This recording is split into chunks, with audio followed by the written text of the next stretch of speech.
TDP Bapatla MP అభ్యర్థి ప్రకటనకు తెరపడనుంది.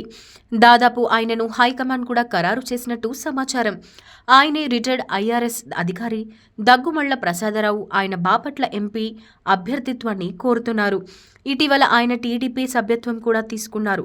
సుదీర్ఘంగా హైకమాండ్ ఆలోచనలు ఆయనపై పడే విధంగా ఆయన కృషి చేస్తున్నారు.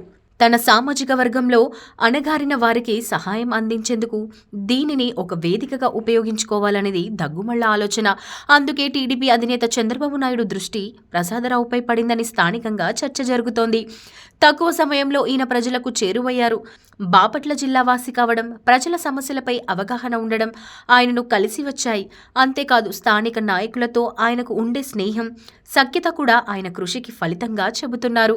ఐఆర్ఎస్ అధికారిగా పనిచేయడం, వివాదరహితుడు, విద్యావంతుడైన ప్రసాదరావు వంటి వారిని లోక్సభకు పంపితే బాగుంటుందని టీడీపీ అధినేత భావిస్తున్నట్లు, వీటన్నింటినీ టీడీపీ అధినాయకుడు ఆలోచించి దగ్గుమళ్ల అభ్యర్థిత్వం ఖరారు చేసినట్లు విశ్వసనీయ సమాచారం. త్వరలోనే అధికారిక ప్రకటన రానుంది.